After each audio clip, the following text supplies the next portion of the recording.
আল্লাহ রাসূল বলেছেন, যখন মায়ের পেটে সন্তান আছে 3:40 মানে 4 মাস যেদিন হয়ে যায়, 4 মাস যেদিন হয়ে যায় সেই দিন সন্তানকে আল্লাহ তাবারক ওয়া তাআলা রূহ দিয়ে দেন। ওই বাচ্চার পেটের ভিতরে জান চলে আসে। মা খালারা তখন বুঝালায় আমার বাচ্চার পেটের মধ্যে হিলা ডলা শুরু হয়েছে, আমার পেটের ভিতরে বাচ্চাটা হিলা ডলা লড়াচড়া শুরু করে দিয়েছে।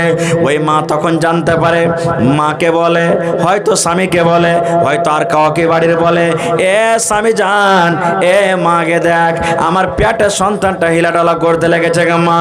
আল্লাহ নবী বলেছেন, যেদিন বাচ্চার বয়স মার পেটে 4 মাসের হয়ে যায় সেদিন আল্লাহ তাবারক ওয়া তাআলা মায়ের পেটে বাচ্চার জান দিয়ে দেয়।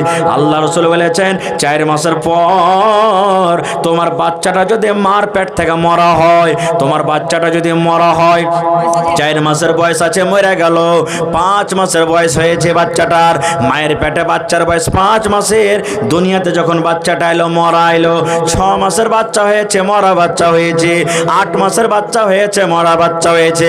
কত লোক ফোন করে, মাওলানা এর জানাজা আছে কি নাই, একে দফন করব কি করব না, একে কবরস্থানে মাটি দেব কি দেব না, একে গোসল করাবো কি করাবো না। আল্লাহ রাসূল বলেছেন, এরে আমার উম্মত, 4 মাসের পর যখন বাচ্চা পেট থেকে যদি খালাস হয়ে যায়, রাসূল বলছেন তার জানাজার নামাজ পড়ো, তাকে জানাজার নামাজ পড়ে কফন দিয়ে তার সুন্দরভাবে যেমন অন্য অন্য লোককে তোমরা কবরস্থানে দফন করো, এই মতো ওই বাচ্চাটাকেও তোমরা কবরস্থানে দফন করো। কিন্তু এই মাসলা না জানার কারণে দেখবেন কত বাচ্চা বাসতলাতে, মাইন্দে, বাড়ির পাশে দিকে কত জায়গাতে পুঁতে পুঁতে আমরা রেখেছি, নাকি কত বাচ্চা পুঁতে রেখেছে। কিন্তু মাসলা শুনলেন, 4 মাসের পর যেই বাচ্চাটা মারা গেছে মার পেট থেকে, কান্দুক কিংবা না কান্দুক, ওই বাচ্চাটার জানাজা আছে, ওই বাচ্চাটাকে কবরস্থানে গোসল পানি দিয়ে জানাজা পড়ে দফন করতে হবে, ওকে এমনি পুততে হবে না কো ভাই।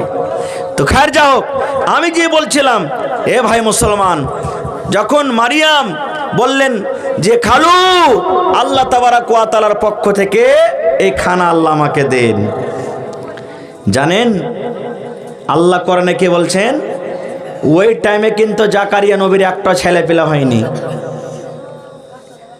দাড়ি পেকে গেছে, চুল পেকে গেছে, চামড়া ঝড়ো হয়ে গেছে, চোখ কমজোর হয়ে গেছে, সন্তান হওয়ার শক্তি যেটা একটা থাকে ওটাও শেষ হয়ে গেছে, কিন্তু এখনো সন্তান হয়নি।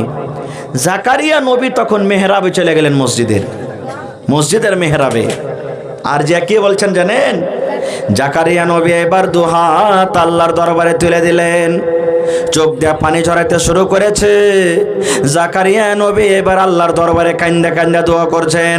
কে দোয়া করছেন? এরা আমার ভাইয়েরা শুনলেন। জাকারিয়া নবী বলছেন, আল্লাহ মারিয়ামকে তুমি খানা দাও, বিনা মৌসুমের খানা আল্লাহ যদি তাকে তুমি দিয়ে দাও, বিনা ফলের টাইমে আল্লাহ দিয়ে দাও। এখন আঙ্গুরের সমানে তা আঙ্গুর খাইতে দিয়েছো, খাজুরের সমানে তা আল্লাহ খাজুর খাইতে দিয়েছো, আল্লাহ নারিয়েলের সমানে তা তুমি নারিয়েল খাইতে দিয়েছো। আল্লাহ আমি জাকারিয়া নবী তোমার দোস্ত, তোমার নবী, আল্লাহ আমার এখন পর্যন্ত একটা সন্তান হয়নি, আল্লাহ তোমার কাছে কোনো জিনিসের কমি নাই, আল্লাহ দয়া করে তুমি আমাকে একটা সন্তান দান করো। এই যে মনে উৎসাহ হয়েছে, তার মনে তার উৎসাহ হয়েছে যে আল্লাহ তুমি মারিয়ামকে যদি খানা দিতে পারো, ফল দিতে পারো, তা আমাকে কেন সন্তান দিতে পারবেন আল্লাহ। দোয়া করতে লাগলেন। দোয়া করতে করতে করতে কাঁদতে কাঁদতে কাঁদে সুবহানাল্লাহ, চোখ দিয়ে ঝরঝর করে পানি ঝরছে। এবার আল্লাহ দোয়া কবুল করে নিলেন, কিন্তু আল্লাহ দোয়া কবুল করে নিলেন।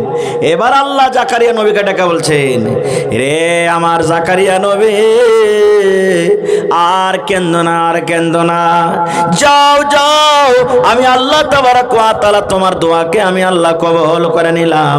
আর দোয়াটাকে কবুল করার পর আমি আল্লাহ রব্বুল আমিন তোমাকে একটা সন্তান দান করলাম, আর সেই সন্তানের নাম আমি আল্লাহ রাখলাম ইয়াহিয়া। আর ওই ইয়াহিয়া সন্তান তোমার দুনিয়াতে নবী হবে। মায়ের পেটে আইসেছে কি বল, আর আল্লাহ ওর নাম উঠিয়ে দিলেন, যাও তোমার নাম, তোমার বেটা আমি দান করলাম তোমাকে, ওর নাম হবে কি? ইয়াহিয়া। আর দুনিয়াতে ও আইসা নবী হবে।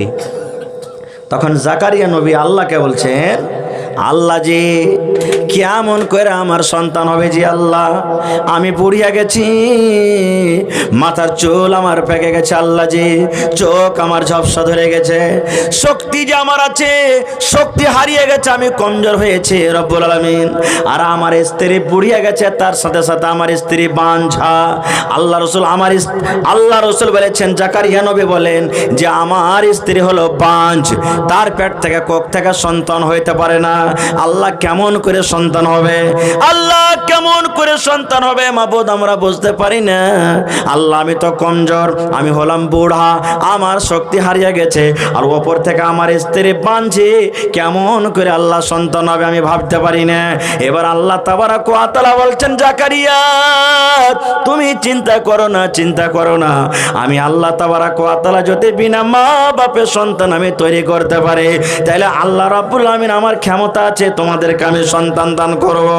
এবার তখন জাকারিয়া নবী আল্লাহকে বলছেন, আল্লাহ আমি কেমন করে জানতে পারবো যে আমার সন্তান হলো? আল্লাহ কোনো আলামত দিয়ে দাও, আল্লাহ কোনো পহচান দিয়ে দাও, যা আমি জানতে যেন পারি যে এখন আমার বিবির পেট থেকে বাচ্চা হবে। আল্লাহ শিখিয়ে দিয়েছেন, জাকারিয়া যাও যাও জাকারিয়া যাও, আমি আল্লাহ তোমাকে আলামত দিয়ে দিলাম, যখন তোমার বিবির পেটে বাচ্চা হবে তখন 3 দিন পর্যন্ত তুমি কোনো লোকের সাথে কথা বলতে পারবে না। যাও, যখন তোমার বিবির পেটে বাচ্চা ধরবে তুমি 3 দিন পর্যন্ত কথা বলতে যাবে, কিন্তু মুখ দিয়ে কথা বাড়াবে না, এর সেরাতে কথা বলবে তুমি। তখন তুমি বুঝে লিও যে হ্যাঁ আল্লাহ তাবারাক ওয়া তাআলা আমাকে সন্তান দান করবেন। ঠিক আপনারা বলেন এই ক্ষমতা আল্লাহ রাখে কি রাখে না? রাখে কি রাখে না? সুবহানাল্লাহ। তাহলে আল্লাহর কাছে চাইবেন, যখনই চাইবেন আল্লাহর কাছে চাইবেন। ভাই কার কাছে চাইবেন? একটা গল্প মনে পড়ে গেল, গল্পটা না করলে মনে হয় থামতে পারি না। একটা বাংলা কিতাব আছে আমার কাছে, গল্পর মাধ্যমে জ্ঞান। গল্প করতে গেলে মানুষের জ্ঞান বুদ্ধি বাড়ে। কেমন গল্প? একটা জমিদার ছিল আর জমিদার নেই, কোনো জিনিসের কমি নেই, কিন্তু একটা সন্তান হয়নি, এটারই কমি। কত দোয়া, কত দান, কত খেরাত, কত কি করছে, কিন্তু কিছুতেই কিছু হয়নি।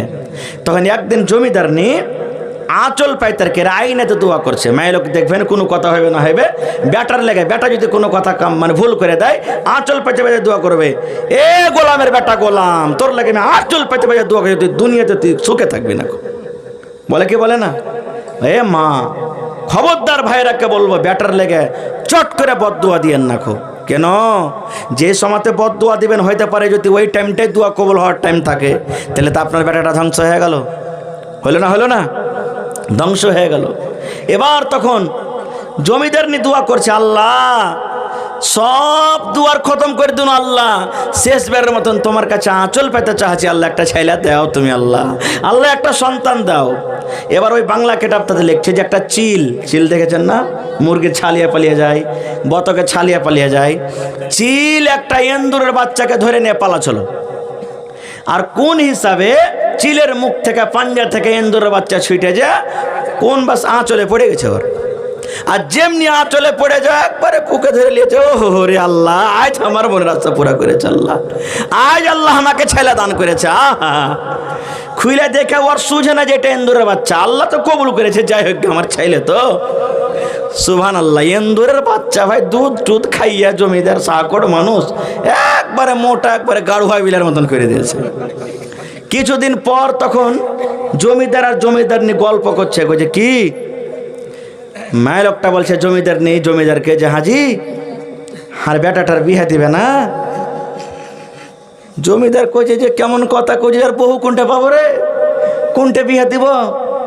কইছে শোনো আমি ওগুলা জানি না, তুমি কোনটা পাইবে না পাইবে, আর বেটার বিয়ে দেবো, কিন্তু শোনো দুনিয়াতে সব থেকে যে শক্তিশালী তাকাত আর ওয়ার বেটের সাথে আর বেটার বিয়ে দেবো। জমিদার নি কইছে কোনো ছোটোখাটো লোকের সাথে বিয়ে দেবো না। আমি এরকম শক্তিশালী পাইবে কোন জায়গাতে? এবার একটা ছাতা নিয়ে বহু খুঁজতে শুরু করেছে। এই দিমাগ বুদ্ধি লাগাইতে বলছে কার কাছে যাব, কার কাছে যাব, কার কাছে যাব, কার কাছে যাব। যেতে তখন বলছে যে না, দুনিয়াতে সব থেকে শক্তিশালী হলো কি আগুন, কারণ ওর ভিতরে যে যাবে তাকে পুড়িয়ে দিবে, ও এর থেকে শক্তিশালী আর কিছু হইতে পারে না। আগুনের কাছে চলে গেছে। যেতন জমিদার বলছে, রে আগুন, এই জমিনের ওপরে তোমার থেকে শক্তিশালী আর কিছু দুনিয়াতে নাই। এ আগুন শুন, আমি জমিদার বলে আমাকে আল্লাহ একটা সন্তান দান করেছে। আমি ইচ্ছা করি, আমি চাই, আমার দিলি তামান্না আছে যে আমার ওই ছেলেটার বিয়ে তোর বেটের সাথে আমি দেব। কিন্তু আগুন তো জানে না যে আর বেটা আছে। কে আর বেটা? এন্দুরের বেটা কি মানুষ কি কেউ তো জানে না। আগুন যখন বলছে যে আমাকে শক্তিশালী বলেছে, তখন আগুন বলছে, রে আল্লাহর বান্দা, আমি শক্তিশালী ঠিক রে, আমার কাছে এসেছি যেটা ভালো কথা, কিন্তু আমার থেকে একটা দুনিয়াতে আরো শক্তিশালী আছে, পানি। আমি যতই ধাঁধা ধাঁধা করে জ্বলি, আমার ওপরে যখন ছিটিয়ে দেওয়া হয়, আমার সব শক্তি হারিয়ে আমি নিমিয়ে যাই। এই জন্য আমার থেকে শক্তিশালী কে? পানি। তুই ওর কাছে যা। পানির কাছে চলে গেলেন, বাদালের কাছে চলে গেলেন, আবরের কাছে। অকুজে খুব এরকম কথা বলতে লাগলেন। এবার তখন ওই বাদাল বলছেন, পানির বাদাল বলছেন, ওই পানি বলছেন, রে আল্লাহর বান্দা, আগুনের থেকে আমি শক্তিশালী, এটা কথা ঠিক, কিন্তু আমার থেকে একটা দুনিয়াতে আল্লাহ রাব্বুল আলামিন আরো শক্তিশালী করেছেন, তার নাম হলো বাতাস। আমি যখন ওপরে থাকি, বাতাস আমাকে কোন জায়গাতে উড়িয়ে নিয়ে চলে যায়। এই জন্য আমার থেকে তাকাত আর শক্তিশালী হলো বাতাস। তুমি বাতাসের কাছে চলে যাও। আবার চলে গেলেন বাতাসের কাছে। বাতাসকেও এরকম ভাবে বুঝিয়ে বুঝিয়ে কথা বললেন। এবার বাতাস কি বলছেন জানেন? রে আল্লাহর বান্দা, দুনিয়াতে সব থেকে শক্তিশালী আগুন, তার থেকে শক্তিশালী পানি, আর তার থেকে শক্তিশালী আমি হাওয়া। ঠিকই কথা বলেছ, কিন্তু আমার থেকে একটা শক্তিশালী আছে দুনিয়াতে পাহাড়। আমি যত স্পিডে যাই, যত আমি ভোল্টেজে যাই, পাহাড়ে আমাকে ঘেরে নেয়, আমাকে কিন্তু পাশ হতে দেয় না। এই জন্য আমার থেকে শক্তিশালী হলো পাহাড়। তুমি তাড়াতাড়ি করে পাহাড়ের কাছে চলে যাও। পাহাড়ে হাওয়াটা ঘেরে না, যাও পাহাড়ের কাছে যা। পাহাড়কেও বলছে এরকম ভাবে বুঝিয়ে বুঝিয়ে সব কথা বললেন। এবার পাহাড় কি বলছেন জানেন? রে আল্লাহর বান্দা, বাতাস থেকে আমি শক্তিশালী, পাহাড় ভালো কথা, কিন্তু আমার থেকেও শক্তিশালী দুনিয়াতে আল্লাহ একটা পয়দা করেছেন, যার নাম হলো এন্দুর। দেখো আমার ভিতরে কত খাল বাসা করে রেখেছে। দেখ আমার থেকে শক্তিশালী হলো ইন্দুর। দেখ আমি পাহাড়, এত ভারী জিনিস, আমার ভিতরে কত খাল বিল করে করে করে দেখ, ঢুকে আছে, আমি কিচ্ছু করতে পারি না। আর শেষখানে ইন্দুরের কাছে যাইয়া বিয়ে হইলো। তার লেগে না মানুষ কইছে ইন্দুরকে কি সেন্দুর শোভে। হ্যাঁ, হায় আল্লাহ। তো বলার উদ্দেশ্য হলো কি, ওই জায়গাতে যদি জমিদার নেই, আল্লাহকে বলতেন, রব্বুল আলামিন তুমি আমাকে একটা ভালো সন্তান দাও আল্লাহ। জি, যেমন জাকারিয়া নবী দোয়া করলেন মসজিদের ভিতরে, আল্লাহ তুমি আমাকে একটা সন্তান দান করো। আল্লাহ রব্বুল আলামিন খুশখবরি দিয়ে দিলেন, যাও ইয়াহিয়া নবী তোমাকে আমি দান করে দিলাম। আমি ইয়াহিয়া নবী দান করলাম, যাও ইয়াহিয়া নবী আমি দান করে দিলাম। এ মুসলমান ভাই, কথাটাকে লম্বা না করে এইবারে আইছেন। এবারে মারিয়াম বলছেন, খালু গো, আল্লাহ রাব্বুল আলামিন এই যে আমাকে মাঝে মাঝে রোজি দান করেন, মাঝে মাঝে আল্লাহ আঙ্গুর খাওয়ায়, মাঝে মাঝে আমাকে আল্লাহ ফল দেয়, মাঝে মাঝে আমাকে সেব দেয়, আল্লাহ মাঝে মাঝে আমাকে বেদানা দেয়, আল্লাহ মাঝে মাঝে আমাকে কলমা নেমু দেয়। এটা আল্লাহর পক্ষ থেকে খালু আছে গো, আমাকে আল্লাহ ছাড়া অন্য কেউ দেয় না। শেষ কথা, মারিয়াম সাবালিকা হয়ে গেল, মারিয়াম বড় হয়ে গেল, বালিকা হয়ে গেল। এবার আপনারা জানছেন, মহিলারা যখন সাবালিকা হয়ে যায় তখন তারকে হায়েজ আছে না? আল্লাহ রসুলের জামানাতে, সুবহানাল্লাহ, মদিনাতে মায়ের লোকের যখন হাই আসতো ইয়াহুদেরকে, মহিলারকে, স্ত্রীরকে, ওকে কইতো, এই তুই আজ থেকে যদি 5 দিন 7 দিন না পা খেয়ে থাকবি, তুই আলাগ করে ওই রুমটাতে সুত, খবরদারে ঘরে ঢুকতে পাবি না, তুই আমার বিছানা আসতে পাবি না, তুই ভাত রান্না করতে পারবি না, রুটি করতে পারবি না, তুই আমার জন্য পানি নিয়ে আসবি না। একবারে মানে না পাক মনে করতো, আলাদা করে থাক। যখন এই কথাটা শুনলেন, সাহাবা কেরাম আল্লাহ রসুলকে শিকায়ত করে দিলেন, নবীজি জানছেন? বলছে কি হয়েছে? বলছে ইয়াহুদিরা যা আছে না, নিজের স্ত্রীকে যখন হাইজ মাসিক হয় তখন ওরা আলাদা করে দেয়। এটা কেমন? দয়ার নবী ফতোয়া দিলেন, ও আমার সাহাবীরা শুনে নাও, যখন মহিলারা যখন না পাক হালাতে থাকে, ওরকে যখন মাসিক হয়, ওরকে যখন হাইজ হয়ে যায়, ওই টাইমে তারাকে আলাদা করতে হবে, এটা জরুরি নয়। তুমি এক বিছানাতে তুমি তাকে নিয়ে থাকো, গায়ে গা মিলিয়ে তুমি শুতে থাকো, একই জায়গাতে তুমি শুতে থাকো, তার ভাত রান্না করা খাও, রুটি বানা খাও, তরকারি বানা খাও, তার সাথে কথা বলো, কোনো গুনাহ নাই। কিন্তু আল্লাহ রাব্বুল আমিন একটা কাজ থেকে মাত্র নিষেধ করে দিয়েছেন। এ দুনিয়ার যুবকেরা শুনে নাও, যখন তোমাদের বিবিদের হাইজ মাসিক হবে, খবরদার ওই মাসিক খালাতে তুমি তোমার স্ত্রীর সাথে তুমি মিলন করিও না। এই কাজ থেকে আল্লাহ রাব্বুল আমিন শুধু নিষেধ করেছেন। আর ওই মহিলাকে আল্লাহ বলেছেন, মহিলা রে, জয়দিন তুমি নাপাক হয়ে থাকিবে, জয়দিন তুমি নামাজ পড়িও না, তোমার জন্য আল্লাহ নামাজ মাফ করে দিয়েছেন। আর জয়দিন তুমি নাপাক হয়ে থাকবে, হাজার হালাতে থাকিবে, ওই দিন তুমি আল্লাহর ঘর মসজিদে ঢুকিও না, ওই দিন তুমি রোজা রাখিও না। যখন তুমি ভালো হয়ে যাইবা, ভালো হওয়ার পর তোমার যেটা রোজা ছুটেছে, ওই রোজা কোটাকে তুমি পূর্ণ করে লাও।